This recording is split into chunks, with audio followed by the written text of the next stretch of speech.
Space was supposed to be the final frontier, but for most folks gathered in the decrepit halls of the derelict temple city, it was more like a final resting place. Here we were, sitting on the remnants of past glories, listening to a robed figure spout doom like it was on sale. Quellen, the self-proclaimed visionary and local cynic-in-chief, leaned against a rusting pillar, arms crossed, a smirk playing on his lips like he was the only one in on the joke.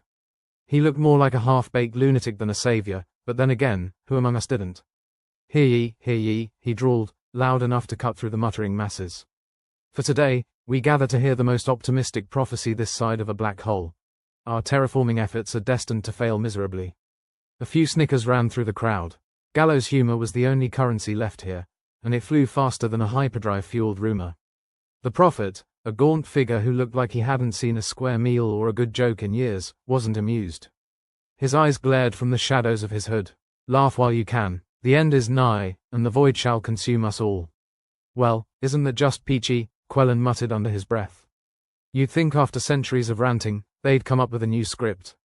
He turned to his ragtag group, Misha, who could hack a toaster to make breakfast in bed, Jonan, who had the charisma of a wet sponge but was handy with a plasma cutter, and Lyra, whose sarcasm was sharp enough to be classified as a weapon.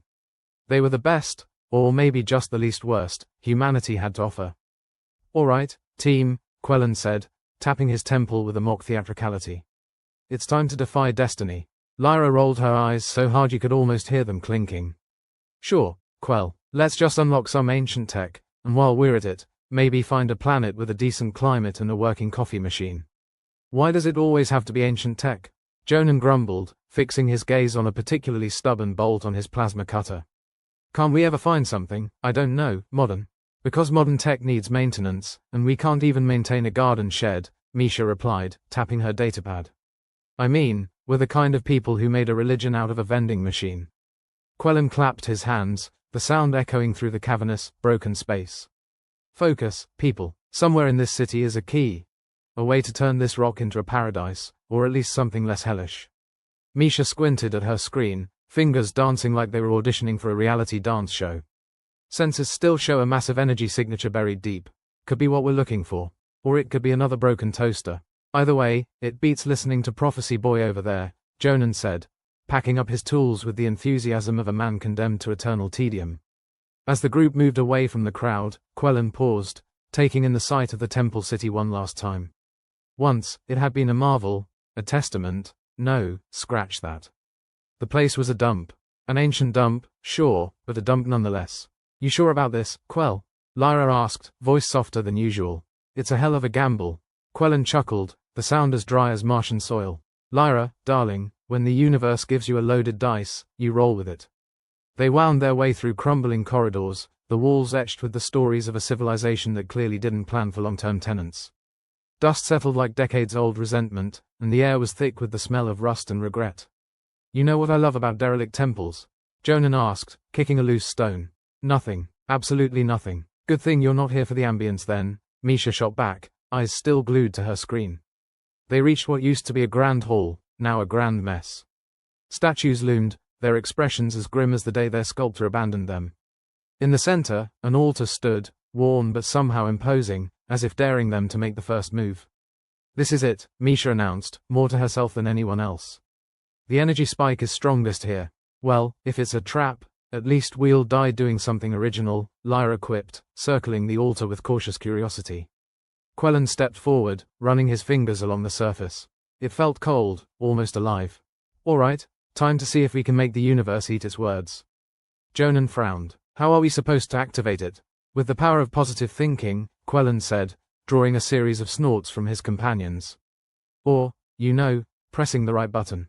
Misha pulled out a small device, something she'd cobbled together from spare parts and wishful thinking. This should interface with whatever tech is buried here. Or blow us all to hell. 50-50. Lyra cracked a smile. I've had worse odds. As Misha worked, the room hummed to life like a giant waking up from a long nap.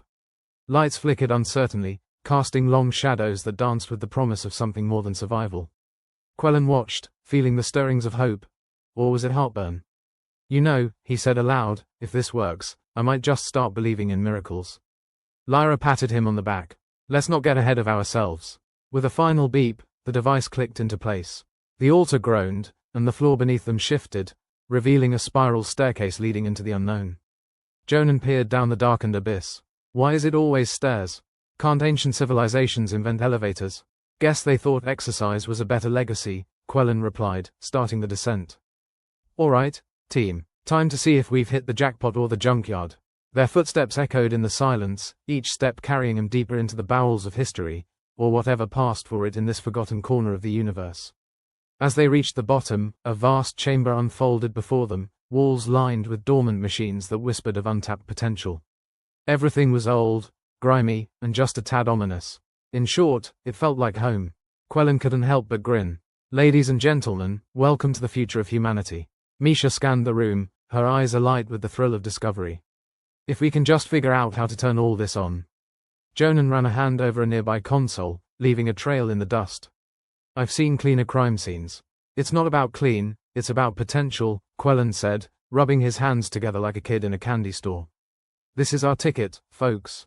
Lyra glanced around, skepticism warring with curiosity. If it doesn't kill us first. Misha approached a central terminal, her fingers dancing across the keys. Looks like the main system is intact. Just needs a little jumpstart. Quellen nodded, his mind racing with possibilities. All right, let's make ourselves useful. Jonan, see if you can get the power running. Lyra, keep an eye on the entrance. Misha, well, do what you do best. The room buzzed with activity, each member focused on their task. Quellen watched them work, feeling a surge of unwarranted optimism. If they could unlock these secrets, maybe they could stop being humanity's punchline. You know, he mused aloud, if we pull this off, we might just have a fighting chance. Lyra snorted, not looking up from her vigil. Quell, if we pull this off, I'll buy you a drink. I'll hold you to that, Quellen said, a rare smile tugging at his lips. Misha suddenly let out a triumphant whoop, the terminal before her lighting up like a Christmas tree. I've got something. The room vibrated, the machines around them coming to life with a series of clicks and whirs that sounded suspiciously like laughter. Is it supposed to make that noise? Jonan asked, eyeing the walls as if expecting them to collapse. Misha shrugged, a manic grin on her face. If it wasn't, it is now. Quellen laughed, his voice echoing in the newly awakened chamber. Well, ladies and gentlemen, looks like we're in business. The light around them intensified, and for a moment, optimism hung in the air, tinged with the familiar scent of burnt circuits and the thrill of the unknown. Then came the alarms, a wailing sound that pierced the newfound hope like a knife, sending shivers down every spine. Lyra cursed, reaching for her weapon. Looks like we woke something up. Quellen squared his shoulders, determination mingling with a healthy dose of fear. Whatever it is, it's something new. And if there's one thing we're good at, it's dealing with the unexpected. As the machines roared and the room shook with possibilities, Quellen couldn't help but think that maybe, just maybe, they were finally on the right path. Though, knowing their luck, it was probably the path straight to hell. That thought alone kept the grin plastered on his face as they braced for whatever came next. The ancient chamber hummed with the peculiar energy of a long-dead society, like a party long since over, but its echoes still bouncing around the room. Quellen squinted at the murky gloom encasing the room, frowning as the alarms blared. Well, if the universe wanted us awake, she could have just sent coffee, not a siren. Lyra, gun ready and eyes scanning the shadows, smirked. Maybe it's a wake-up call for how bad your plans usually go. Quellen rolled his eyes. You wound me, Lyra. That wasn't the point, Lyra quipped back, clutching her weapon like it was a security blanket. Focus, people, Misha barked, fingers dancing on her datapad like a pianist on a tight deadline. I've got some readings here that suggest this place is on the verge of doing something interesting. Jonan, as unflappable as ever, adjusted his grip on his trusty plasma cutter. Define, interesting. My last interesting involved explosive decompression and a missing finger. Interesting as in not exploding, Misha replied dryly. Hopefully, anyway. Quellen scanned the room, mind racing. If they were going to navigate the labyrinth of ancient tech without ending up like a bug on a windshield, they were going to need more help than this dysfunctional foursome could muster. All right, team, Quellen announced, trying to sound authoritative rather than desperate. We're going to need some extra hands for this nightmare of a jigsaw puzzle. Let me introduce the rest of our merry band of misfits. He gestured towards the corridor, where three figures appeared, silhouetted against the dull glow of the ancient lights. Meet Leora, Cero, and Jax. They're here to help us decipher this mess and, with any luck, not die in the process. Leora, the pragmatic engineer, had the kind of face that could stop traffic, or start it again with a single glare. Nice to meet you, though I'm not sure this qualifies as a nice anything. Sero, the enigmatic historian, was wrapped in more layers than a lasagna, with a hood that obscured most of his features but gave him an aura of mystery. I've combed through thousands of dusty records for this moment. Let's hope it was worth the sneeze attacks. And then there was Jax, the intuitive botanist, who seemed oddly out of place in a labyrinth of ancient machinery. If you need plants or people to grow on you, I'm your guy. Quellen nodded. Great, now let's see if we can turn this ancient relic into something that won't kill us. Or at least does it slowly. As Leora approached a panel with a toolbox that looked like it had seen more action than most military units, she began to pry open access panels with a deftness that spoke volumes about her experience. Alright, let's see what these ancients were thinking. Or if they ever did. Sero moved alongside her, a set of ancient tablets tucked under one arm. The inscriptions suggest this system was meant to be a hub of knowledge and power. If we can unlock its secrets, who knows what we might find. Jax, meanwhile, scanned the room, eyes alight with curiosity. Never thought I'd be in a place like this. The air's like an old library, only with more dust and less pretentiousness. Quellen watched them work, feeling the tension in the air twist tighter than a coiled spring. The alarms, still blaring, echoed his own impatient heartbeat. Anything worth doing is worth doing fast, folks. Just then, the ground beneath them shuddered violently. Dust cascaded from the ceiling like cosmic dandruff, and the walls groaned in a way that was distinctly unnerving. Seismic activity, Misha called out as if narrating a weather forecast. Our prophet's prophecy might be on the money for a change. Fantastic, Jonan grumbled, steadying himself against a console. End of the world, and I left my lucky socks back on the ship. Quellen sighed. Well, let's hope we're luckier than your socks. Leora barely looked up from her work. If this place collapses, I'm billing the ancients for overtime. Sero, engrossed in his tablets, nodded along as if he hadn't heard her. There's something about a protective mechanism here. If we can activate it, we might stabilize the structure. Or trigger something even worse, Quellen added, unable to suppress his cynicism. Because there's nothing like a good dose of ancient curses to brighten your day. Lyra adjusted her stance, weapon still at the ready. I'd rather face curses than die of boredom. With Leora tinkering away like a maestro conducting an orchestra of rusted parts, Jonan stepped up to assist. Where do you want me? On the right panel, Leora instructed, eyes never leaving her work. If the ancients had one thing right, it was redundancy. Jonan huffed. Redundancy's just a fancy word for backup, isn't it? Exactly, Leora replied, a rare smile slipping through her serious exterior. And in our line of work, backups are the best friends we never wanted. The seismic tremors continued, each one a not-so-gentle reminder of their precarious situation. Jax, who had been kneeling by a strange vine-like growth at the chamber's edge, piped up. These plants are reacting to the vibrations. They might give us a clue about what's going on. Quellen arched an eyebrow. Plants? In an ancient tech chamber? How long have they been here? Long enough to become part of the ecosystem, Jax replied, brushing his fingers over the leaves. They're sensitive to environmental changes. Could be why this place hasn't completely crumbled. Misha tapped her datapad, eyes scanning for any useful data. So, the plants are our canary in the coal mine. Great, I always wanted to rely on greenery to predict my doom. Quellen looked at the assembled group, feeling a renewed sense of purpose. Or was it doom? Alright, let's kick this thing into gear before the universe decides we're overdue for a reset. As Leora and Jonan worked their panel magic, Misha and Sero deciphered symbols like it was a high-stakes game of charades. The chamber thrummed with life, an ancient heart beating once more. Then the tremors stopped as suddenly as they began. Silence fell, thick and expectant. Lyra lowered her weapon slightly, the tension in her shoulders easing just a fraction. Did we do it? Did we actually stave off the apocalypse? Sero glanced up from his tablet, a look of cautious triumph on his face. For now, it seems we've stabilized the situation. The prophecy might have been a warning rather than a guarantee. Well, that's one way to interpret doom, Quellen chuckled, feeling a weight lift from his shoulders. Though, given our track record, I'd say we're just on a temporary stay of execution. The lights around them flickered, casting long shadows that danced across the chamber's walls. It was as if the room itself was breathing, slowly waking from a long slumber. Quellen stepped forward, surveying the group with a rare glint of pride. We might not be the heroes this story wanted, but we're all it's got. Let's keep it going. The silence that followed was punctuated by the soft whirs and clicks of machinery awakening, like an orchestra tuning up before the performance. Misha, still glued to her datapad, glanced up with a grin. Looks like the ancient central processor is engaging. We might actually have access to controls. Jonan leaned against the panel, arms crossed. I knew those sleepless nights of studying ancient tech would pay off. You studied ancient tech? Jax asked, incredulous. No, Jonan admitted with a shrug. But it sounds better than saying I winged it.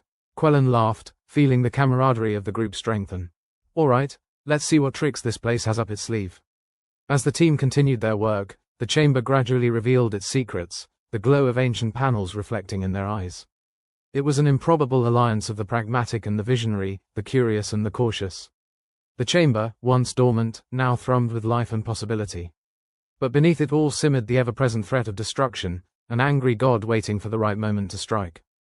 Quellen mused aloud, if we can harness this energy, maybe we can give this planet a fighting chance. Sero nodded, absorbed in translating the data. This civilization was advanced, but they, too, faced limitations. Their downfall might provide insights into avoiding our own. Leora, ever the pragmatist, tapped a panel with her wrench. Let's just hope these systems don't decide we're more trouble than we're worth. Lyra, returning her weapon to its holster, smirked at Quellen. Looks like we might live to see another day. You still owe me that drink. Quellen grinned, feeling a rare flicker of optimism. First round's on me, assuming we can make it out of here without triggering any ancient death traps. Jax, inspecting the thriving plants, added, and maybe these vines are the key to keeping this place stable, or at least something to barter with the locals. The team continued to explore the chamber, their banter punctuated by the occasional rumble and groan from the walls. The ancient city, for now, lay quiet, its secrets unfolding at their fingertips. Quellen watched his team work, feeling a mix of pride and apprehension. They had turned a long-shot gamble into a fighting chance. Though, knowing their luck, it could still come down to a coin flip. But for now, they were alive, and they had hope. A rare commodity in the grand scheme of things. He chuckled to himself, shaking his head as he considered the improbability of their success. Well, universe, looks like you're stuck with this for a little while longer. The chamber's lights pulsed in response, as if acknowledging their presence and grudgingly accepting their intrusion.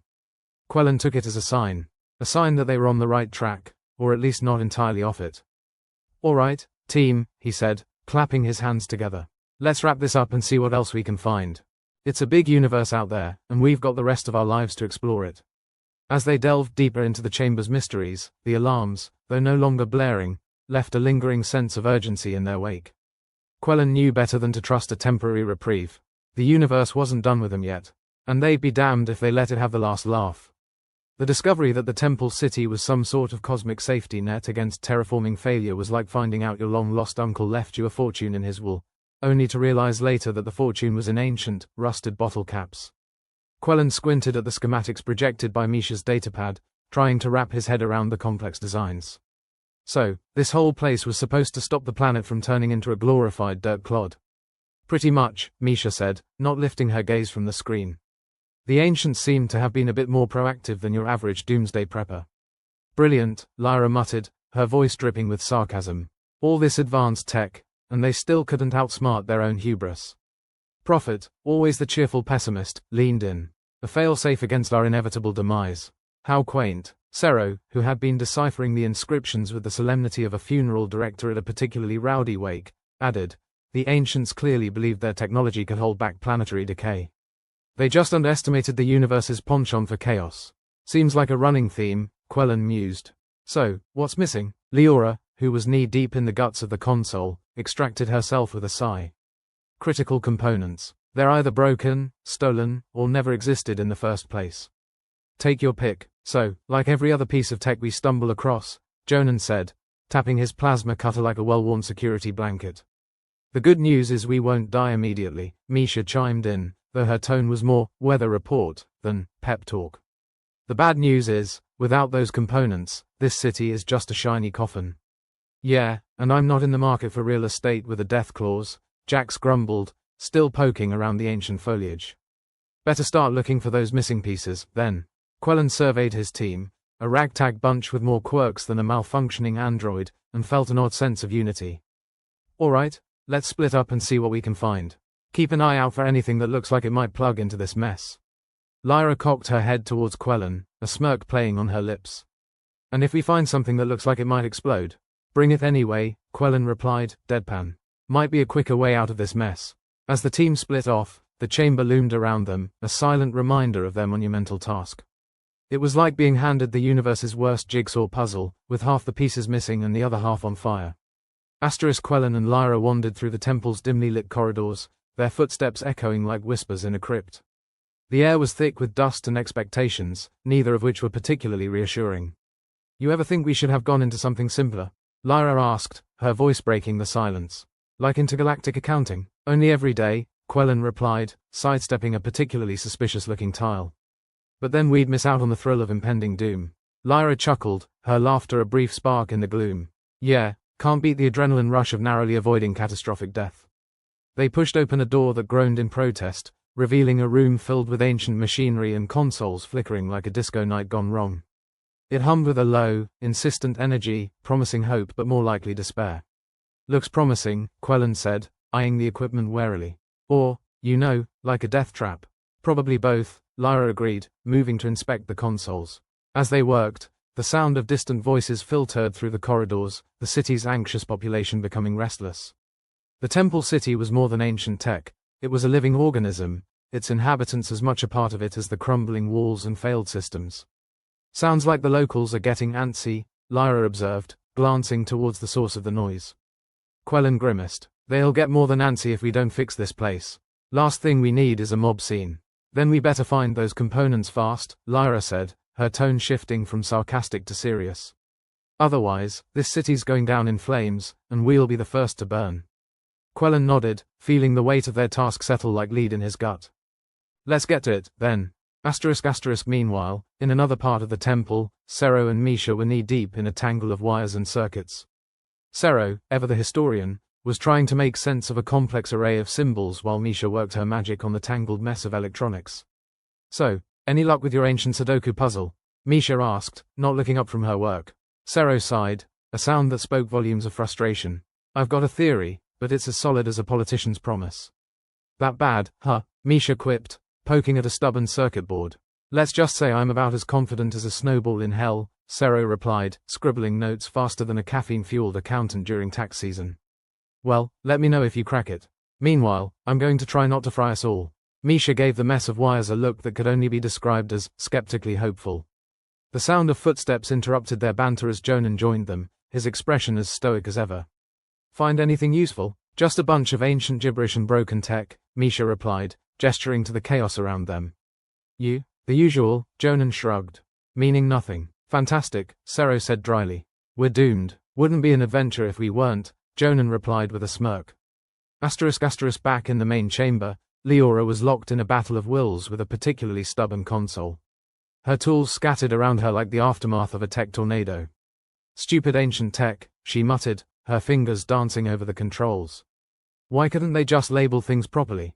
Prophet, who had been watching her with the air of a vulture eyeing a carcass, spoke up. Perhaps they believed their own genius would transcend time.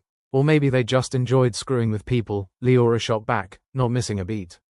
Prophet chuckled, a sound that was more of a dry cough than laughter. "Ah, the timeless joy of causing suffering." Their conversation was cut short by Quellen's return, Lyra in tow. "Any luck, Leora?" "Define luck," Leora replied, glaring at the uncooperative machinery. "Because if it involves making any progress, then no." "Well, keep at it," Quellen encouraged, though his voice lacked its usual enthusiasm. "The locals are getting restless." "Nothing like a little impending riot to motivate you," Lyra added with a grin. As they continued their work, the weight of the city's fate pressed down on them like a leaden shroud. The Temple City, with all its ancient glory and forgotten purpose, held their futures in its rusted grasp. And so, they toiled on, driven by the desperate hope that they might find the missing components before the city's population decided they'd be better off with a more direct approach to their problems. The minutes ticked by, each one a reminder of how precarious their position was. But the team pressed on, fueled by equal parts stubbornness and grim determination. As the hours dragged into what felt like eternity, tensions began to fray like the edges of an old tapestry unraveling in the wind. The team's initial camaraderie started to crack under the pressure, disagreements flaring like sparks from a faulty circuit. "These symbols make no sense," Sero complained, tossing his tablet onto the console with a frustrated sigh. "It's like trying to read a drunken seer's diary."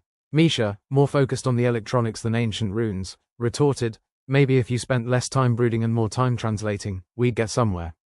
"Oh, because fiddling with wires is so much more productive," Sero shot back, sarcasm dripping from his words. "At least I'm doing something," Misha snapped, her patience wearing thinner than the temple's crumbling walls. Quellen stepped between him, his tone a mix of authority and exasperation. Hey, enough. We're all on the same sinking ship here, so let's try not to scuttle it ourselves. The reprimand seemed to calm the brewing storm, though the tension still simmered beneath the surface. It was a reminder of how close they all were to the edge, both physically and mentally.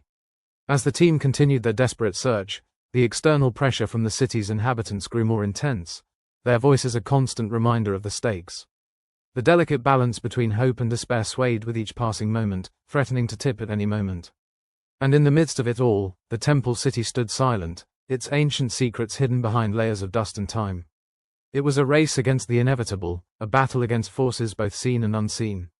The team pushed on, driven by the knowledge that failure was not an option. Not when so much depended on their success. Not when the weight of history and the future rested on their shoulders. In the darkened corridors, in the heart of the temple, the fate of an entire world hung in the balance. And they were the only thing standing between salvation and oblivion. Quellen stood in what passed for a control room, trying to make sense of a schematic as convoluted as a politician's explanation for a broken promise. If he didn't have to navigate the labyrinth of ancient tech, he'd probably be in a bar, trading sarcastic jabs and cheap drinks. Just as he was about to strangle the datapad in frustration, Prophet sauntered in with a grin that suggested he'd either found something useful or was just enjoying Quellen's misery. Good news, boss, he said, his voice dripping with cheer typical of someone who had no idea what good news looked like. Unless you found a way to turn this city into a functioning civilization, spare me, Quellen snapped, rubbing his temples. Well, funny you should mention that, Prophet said, leaning against a console. There's a group of locals who think we should just pack it in. Their idea of a functioning civilization doesn't include fixing this place. They're all about letting prophecy take its course. Prophecy, huh? Quellen muttered, rolling his eyes. Let me guess, the chosen ones will fail, and the end is nigh, or something equally uplifting. More like, we're all screwed, so why bother trying, Prophet replied with a shrug. They call themselves the resigned. Of course they do, Quellen sighed. And I suppose they're not interested in helping. Or being quiet while we try to save their skins. Not so much, Prophet confirmed. In fact, they're planning a little soiree. Something about embracing the inevitable. Great, just what we need, Quellen said, his irritation palpable. A bunch of nihilists throwing a doomsday bash while we're trying to find life support. Look on the bright side, Prophet suggested with a grin. At least they're not actively sabotaging us. Yet. Silver linings, Prophet. Silver linings, Quellen deadpanned. Meanwhile, Misha and Jonan were elbow deep in what they hoped was a control unit and not just an ancient space heater. Misha had pried open a panel, revealing a mess of wires that looked like a rat's nest. Okay, this is either going to run the whole city or make it explode, she said, half to herself, half to Jonan. Two birds, one stone, Jonan replied, his plasma cutter at the ready. He was ever the pragmatist. Have you ever considered being a motivational speaker? Misha asked, her voice thick with sarcasm. Daily, Jonan said, with a straight face. My first lecture's called, I'd Rather Be Drinking. Before Misha could retort, Sero burst in, looking like he'd just solved the mystery of the universe. I think I've got it, he declared, brandishing a scrap of paper covered in his scrawl. The meaning of life? Misha asked dryly. Better, Sero replied, excitement bubbling over his usual gloom. I think I know what some of these symbols mean. They might be instructions for the power grid reset. Or a recipe for disaster, Jonan observed, glancing at the paper skeptically. Details, Sero shot back, unperturbed. If I'm right, and the resigned don't tear this place apart, we might just get this city humming again. Big if, Misha pointed out, eyes narrowing. So, what exactly are we looking at? Think of it as ancient IKEA instructions, Sero explained. Only without the little guy in the corner looking confused. Awesome, Jonan said, his voice dripping with irony. Nothing like assembling world-saving tech with half a manual and no Allen wrench. Over in what might have been a storage room, or a very large closet, Jax and Lyra were busy rifling through a pile of old equipment that had the distinct aroma of failed aspirations. Find anything that doesn't smell like despair? Lyra asked, poking at a box with her boot. Just the remnants of my sense of purpose, Jax replied, tossing aside a rusted coil. Lyra chuckled, wiping her hands on her trousers. You ever wonder why we do this? Trying to fix places that are clearly beyond fixing? Because we're too dumb to quit and too stubborn to fail, Jax suggested, a wry smile on his face. Sounds about right, Lyra agreed, picking up an oddly shaped component. Hey, this might be something. Or it might be an ancient paperweight, Jax countered, his voice light despite the gloom of their surroundings. Only one way to find out, Lyra said, pocketing the piece. Let's hope it's not explosive. Wouldn't be the worst way to go, Jax said, surveying the room. At least it'd be quick. Back in the main chamber, Quellen gathered the team together, the weight of the situation clear in his expression. All right, folks, we've got a problem. A group called the Resigned wants to back out. Apparently, they've had a prophetic epiphany that we'd fail.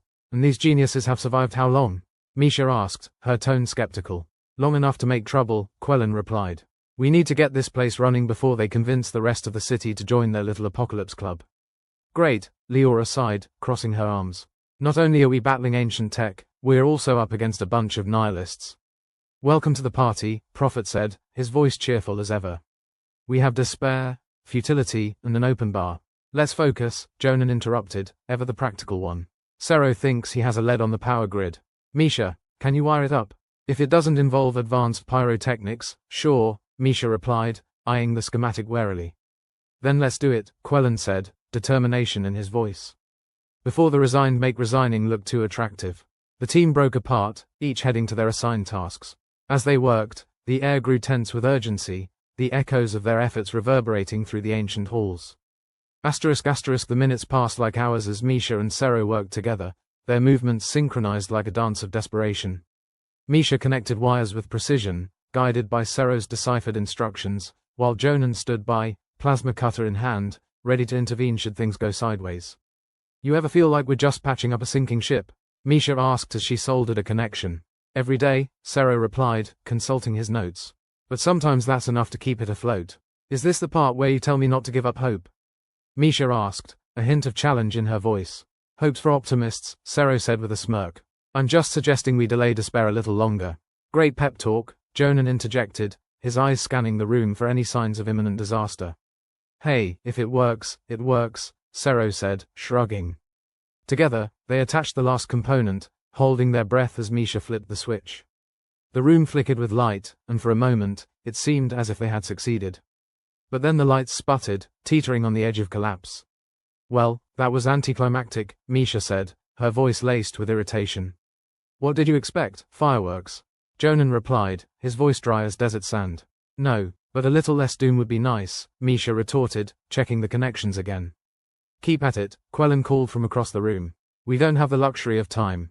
As they continued to work, the rival faction, the Resigned, began to make their presence known. Their voices, a chorus of despair, echoed through the corridors, spreading doubt like a virus.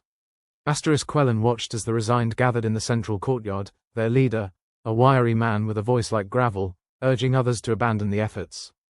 The ancients foretold this, the man cried, his voice carrying over the crowd.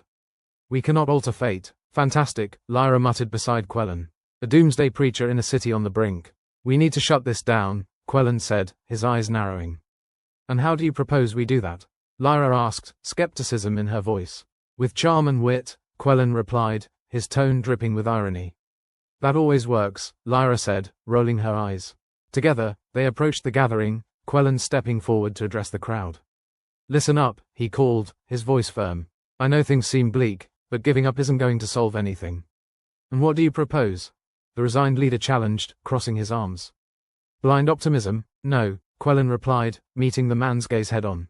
Call it stubborn determination. We're not done yet. The crowd muttered among themselves, uncertainty flickering in their eyes. It was a fragile balance, one that could tip either way with the slightest breeze. Look, Lyra added, stepping up beside Quellen. We get it. Everything seems hopeless, but we're close. If we can get this place running again, we might have a shot. A murmur of doubt rippled through the crowd, but the Resigned leader persisted.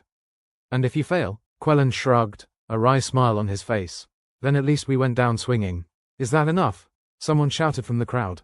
It's all we've got, Quellen replied, his voice resonating with the weight of his conviction. For a moment, silence hung in the air, the tension a tangible force. Then, slowly, the crowd began to disperse, uncertain but not entirely opposed. As the Resigned wandered back into the shadows, Lyra turned to Quellen. You think they'll stay out of our way? Doubt it, Quellen admitted, his voice low. But maybe they'll think twice before causing any more trouble. Hope you're right, Lyra said, her voice tinged with skepticism. Because we're running out of time. Quellen regrouped with the team, their movements hurried and determined. The pressure of time was like a vice, squeezing every ounce of effort from their weary bodies. We managed to get the crowd to back off, for now, Quellen informed them, urgency in his tone. Let's finish this before they change their minds. Got it, Misha said, determination burning in her eyes. We won't let it fall apart. As the team dove back into their work, the air was thick with anticipation. The fate of the city hung in a precarious balance, and they were the only ones who could tip it in the right direction.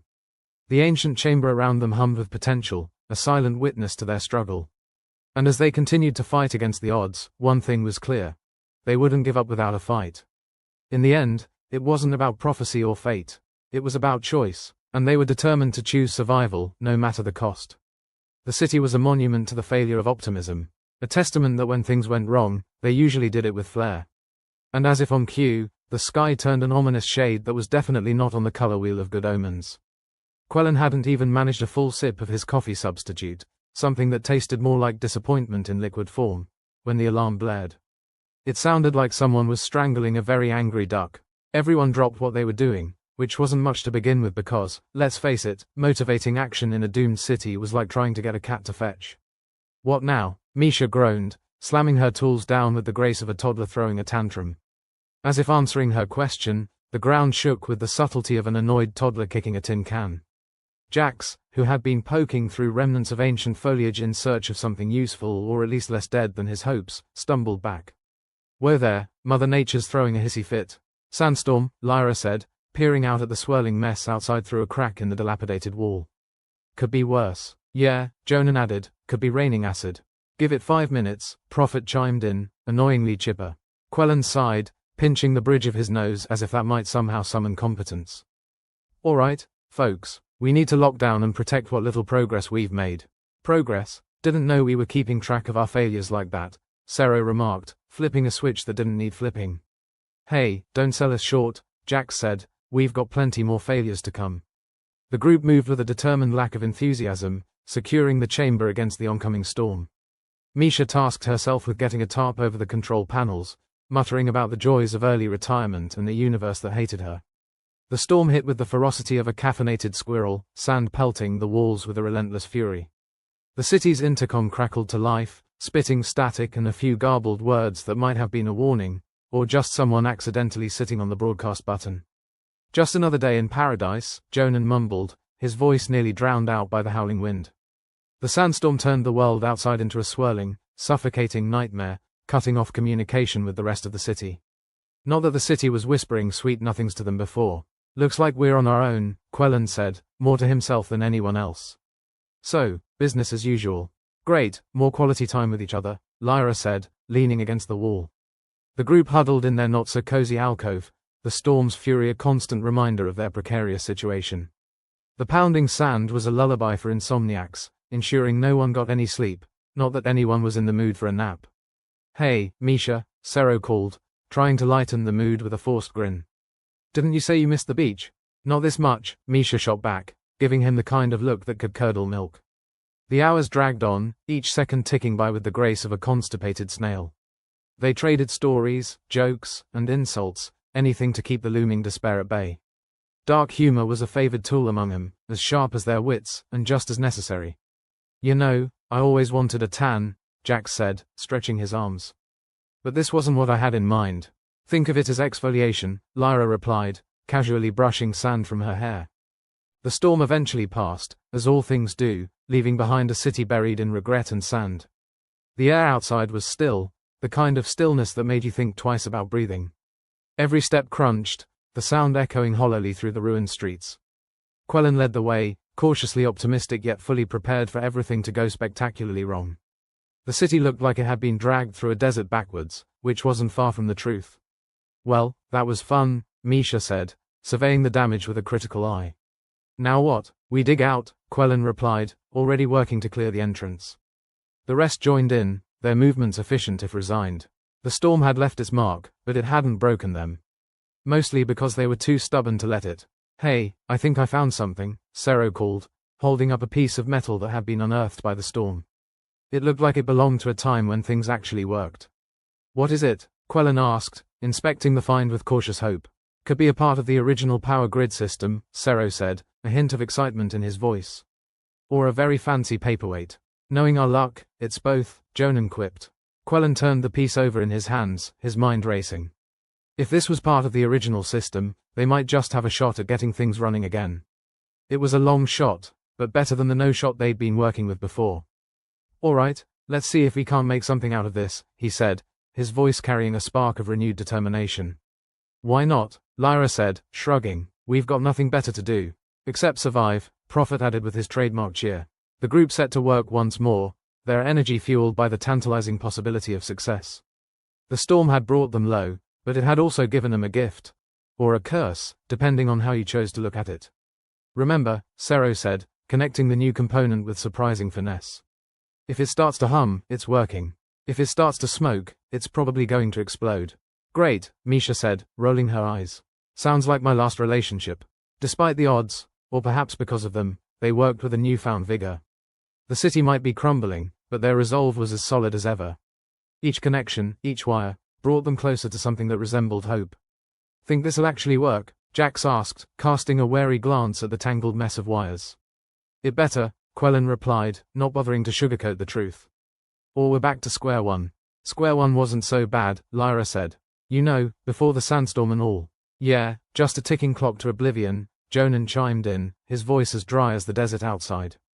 Enough chatter, Quellen said, waving him back to work. Let's see if we can't pull a miracle out of this mess. They toiled through the night, their movements fueled by determination and the occasional caffeine tablet. The silence was only broken by the click of connections and the low murmur of conversations that bordered on the edge of sanity. At some point, when the hour was unreasonably late or impossibly early, Quellen stepped back to survey their work. It was a chaotic mess of wires and components, but it was their mess, and it might just work. Ready for a test run? He asked, more for the sake of formality than any real question. Let's see if we can't blow ourselves up, Misha replied with a grin.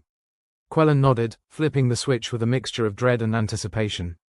The room filled with the hum of energy, a sound so foreign and so welcome that it took them a moment to realize what it meant. Did it just work? Jax said, sounding baffled. For now, Sero cautioned, checking the readings. But let's not start celebrating just yet. No one moved, as if afraid that even the slightest breath would shatter the fragile success. The hum persisted, a promise of something more stable than they'd dared to hope for. Congratulations, everyone, Quellen said, allowing himself a weary smile. We might just live to see another day. Not that I was planning on dying today anyway, Lyra said, her voice light. Speak for yourself, Jonan quipped, stretching his tired muscles. I had a nap scheduled. The team exchanged grins and weary nods, their spirits buoyed by the small victory. They'd been tested, pushed to the brink, but they'd come back swinging. Let's keep it running, Quellen said, his focus already shifting to the next task. We're not done yet. Story of our lives, Misha muttered, already turning back to the control panel. As they settled in for another round of work, the storm outside a distant memory, a sense of camaraderie filled the chamber. They weren't just fighting for survival, they were fighting for something more. A future that, against all odds, might just be worth living for. Quellen watched his team, a ragtag group of misfits and cynics, and felt a flicker of pride. They were far from perfect, but they were his crew. And together, they'd face whatever the universe decided to throw at them next. Because in the end, it wasn't about the city, or the technology, or even survival.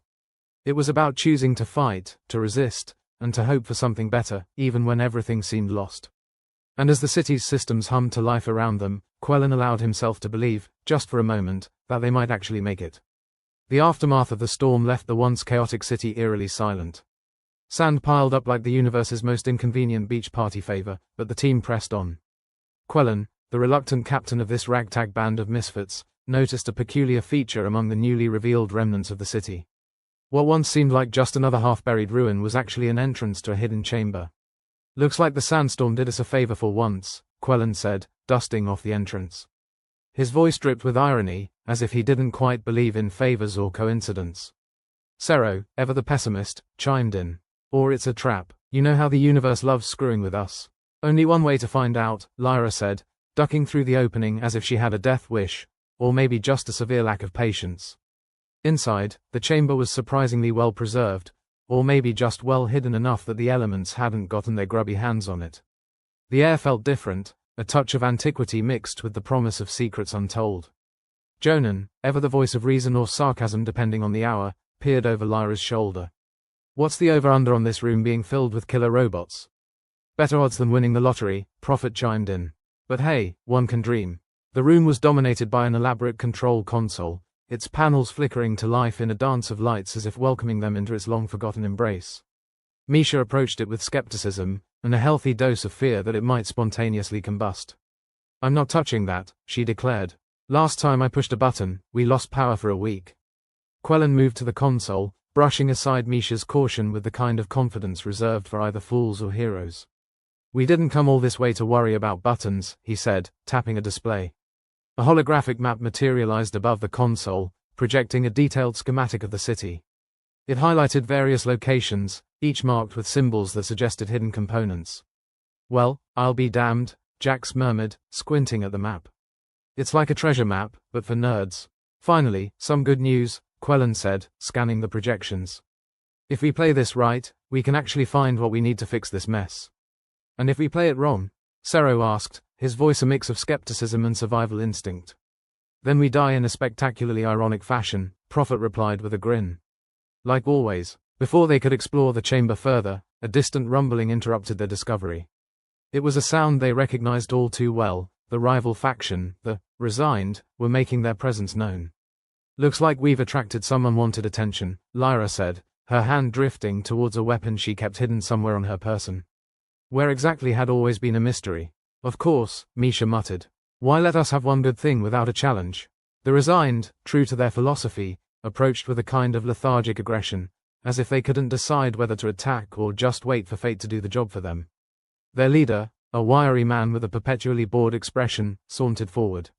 You know, you could just let go, he suggested, as if discussing the weather.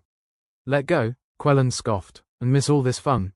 The Resigned leader shrugged. You're only delaying the inevitable. Yeah, well, we're not big fans of inevitability around here, Jonan retorted, his stance relaxed yet ready for anything. As they spoke, the Resigned's tech team moved to dismantle the console, clearly intent on sabotaging any potential success. Quellen felt a familiar surge of frustration, a blend of determination and a refusal to back down. Hey, Misha shouted, stepping forward. You touch that and I'll rearrange your face. Charming, the Resigned leader said, waving his crew off with a lazy flick of his hand. But I think you'll find we're not so easily dissuaded. Quellen moved closer, his voice low and steady. Look, we can either work together and maybe save this place, or we can keep squabbling until there's nothing left to fight over. The Resigned leader paused, a flicker of doubt crossing his face. It was a fleeting moment, but enough for Quellen to seize upon. You can't honestly believe this city's worth saving, the leader argued, though his tone lacked conviction. Maybe not, Quellen admitted. But we're sure as hell going to try. For a moment, the chamber buzzed with tension, the air thick enough to cut with a plasma cutter. But Quellen's words, backed by the stubborn resolve of his team, seemed to resonate. Fine, the leader conceded, a hint of respect creeping into his voice. But if this backfires, it's on you. Wouldn't have it any other way, Quellen replied, motioning for his team to continue their work. With a reluctant truce established, the Resigned's techs grudgingly assisted, their expertise invaluable despite their philosophical differences. The chamber hummed with renewed energy, a mix of innovation and desperation. Looks like playing nice might actually work, Lyra remarked, her eyes on the holographic map. Who knew cooperation could be so tolerable? Jax added, his sarcasm tempered by relief. As the team worked, a newfound sense of unity emerged, bridging the gap between rivals. They weren't friends, not by a long shot, but they shared a common goal, to stave off the inevitable. Hours passed in a blur of activity and occasional banter, the chamber filled with the ambient noise of progress. The map guided them, revealing caches of components that had been hidden for years, each one a step closer to salvation or, at the very least, a temporary reprieve. Think we'll actually pull this off? Sero asked, more out of habit than hope. Stranger things have happened, Prophet replied, ever the optimist in a sea of cynicism. As dawn approached, casting pale light through the sand-blasted windows, the team finally paused, exhaustion settling in like an unwanted guest. They'd made progress, real, tangible progress that felt like a victory in itself. Maybe we're not doomed after all, Quellen said, his voice a mix of weariness and belief. Misha snorted, surveying the disheveled chamber. Don't go getting all hopeful on us. There's still plenty of time for things to go wrong. She's right, Jonan said with a yawn. Optimism's a dangerous thing. Well, here's to living dangerously, Lyra said, raising an imaginary glass in a mock toast. The team laughed, a sound that echoed through the chamber, a rare moment of levity in a world determined to crush it. They were far from finished, with more obstacles on the horizon than they cared to count. But for now, surrounded by allies and former foes, they had something they hadn't before, a fighting chance. And in this grim dark corner of the universe, that was more than enough to keep them going. As they settled down to rest, the reality of their situation lingered, a shadow that never quite left. But alongside it was a flicker of something else, something that felt suspiciously like hope.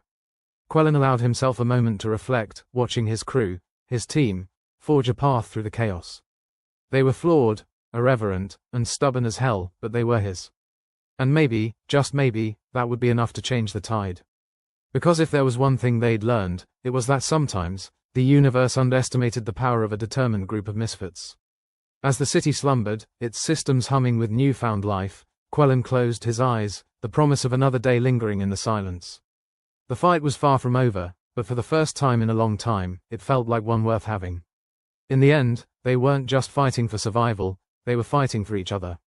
And in a galaxy that seemed determined to forget them, that was no small thing. So they rested, recharged, and prepared for whatever came next. Because in the vast, uncaring universe, they had carved out a small corner of defiance, and they'd be damned if they let anyone take it from them. Tomorrow would bring its own challenges, but for now, they had each other.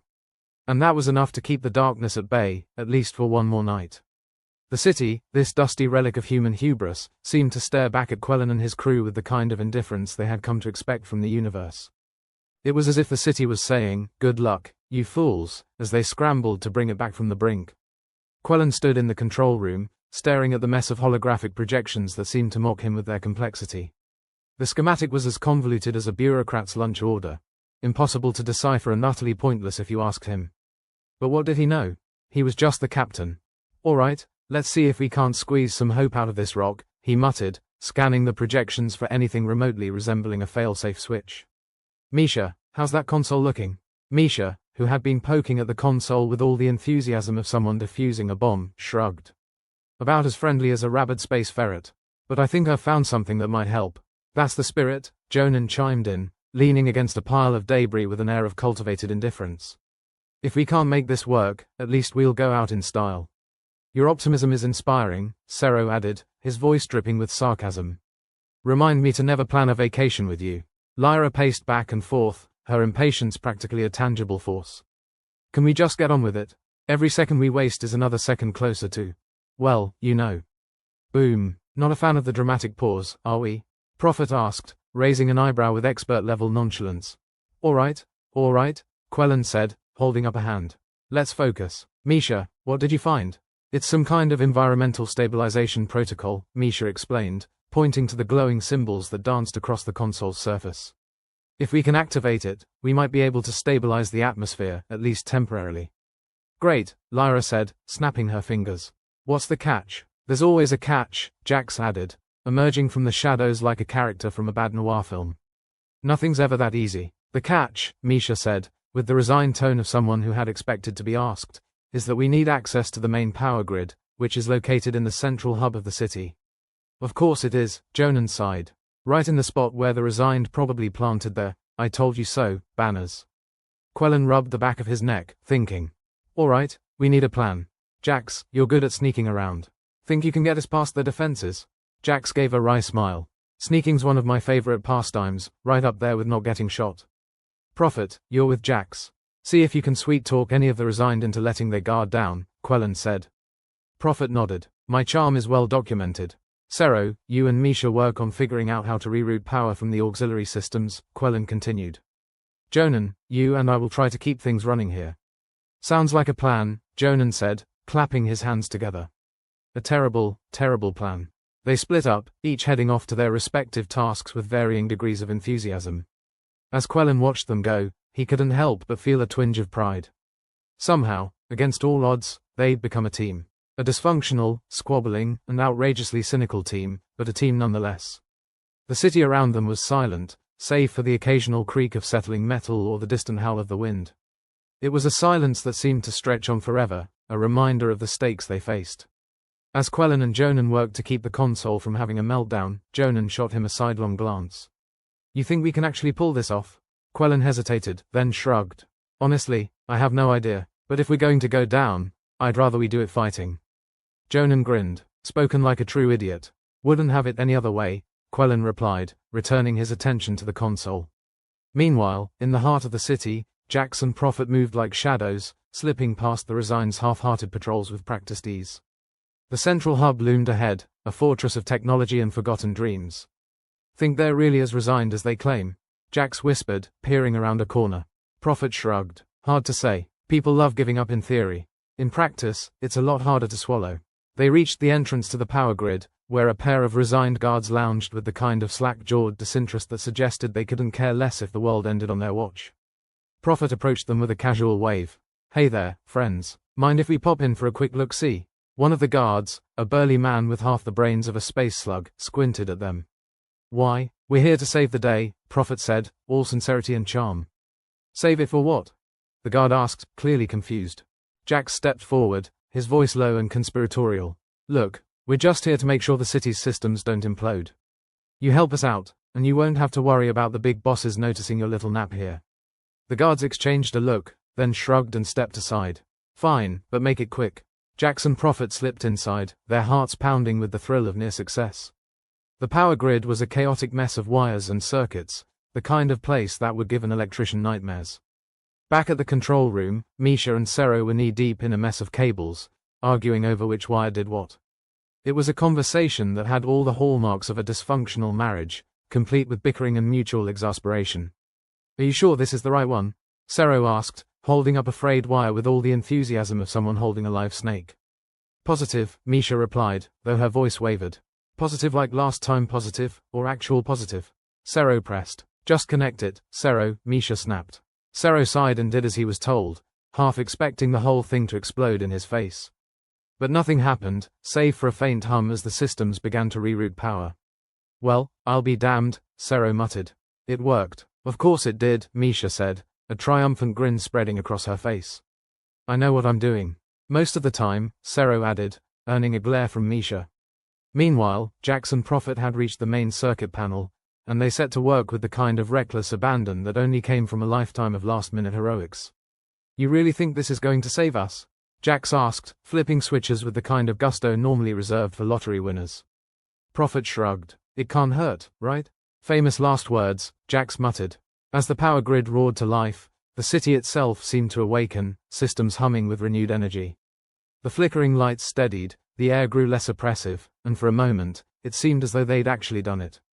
In the control room, Quellen and Jonan watched in awe as the console's projections shifted, showing the city's systems stabilizing.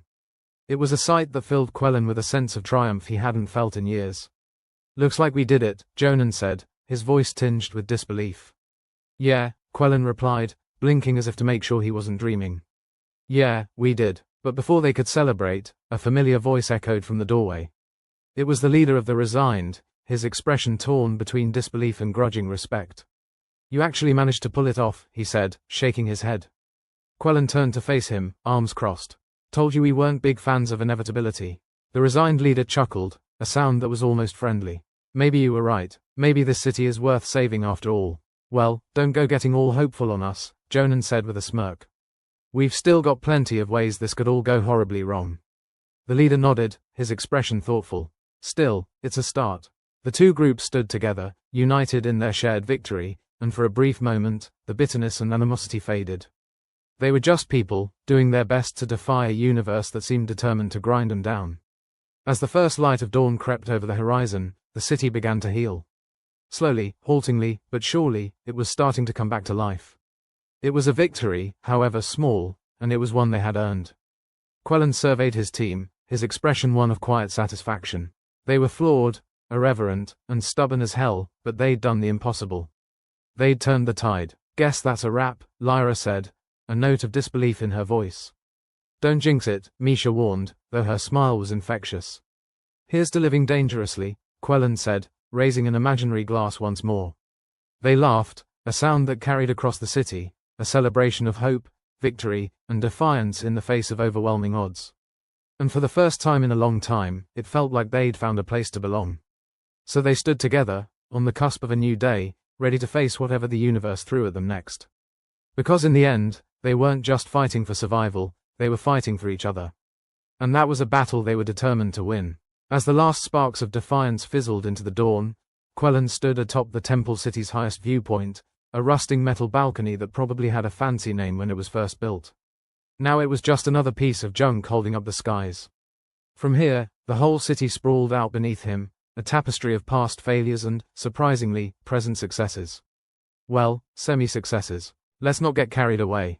Quellan took a sip from his flask, grimacing at the taste of the coffee substitute. It was one of those flavors that seemed designed to remind you that not everything was worth saving.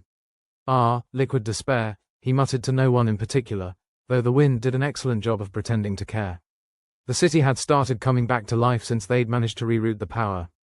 Lights flickered on in buildings that hadn't seen electricity in decades, and systems long thought dead whirred back to life with a sound like a million disgruntled wasps. A small crowd of Resigned and Quellan's team mingled below, animated by the unlikeliest of miracles, hope. Misha was down there, making gestures so wild it was a wonder she hadn't taken someone's eye out yet. Sero was probably providing running commentary, a sarcastic side dish to Misha's main course of enthusiasm. And Jax, well, he was probably in the shadows somewhere, thinking about how to sneak out of the impromptu gathering. Someone had to be the pessimist, and today, Quellan was happy to let Jax take that role. He'd had enough pessimism to last a lifetime. Probably two. Admiring your handiwork, Jonan's voice came from behind, casual as if they were discussing the merits of space algae stew. Quellan turned, offering the flask. If by handiwork you mean blind luck, sure. Jonan took the flask, grimaced at the taste, and handed it back. Lucky or not, it worked. We've got light, breathable air, and something resembling optimism. Not bad for a bunch of disgruntled misfits. I prefer the term professionally jaded, Quellan replied, waving a hand at the city below. And look at him, getting all hopeful. It's almost nauseating. Jonan chuckled. Almost. But you'll survive, Captain. You always do. Quellan shrugged, watching as Lyra tried, and failed, to organize the crowd into some semblance of order. You really think this is gonna last, Jonan? I mean, humans don't have the best track record with, well, anything.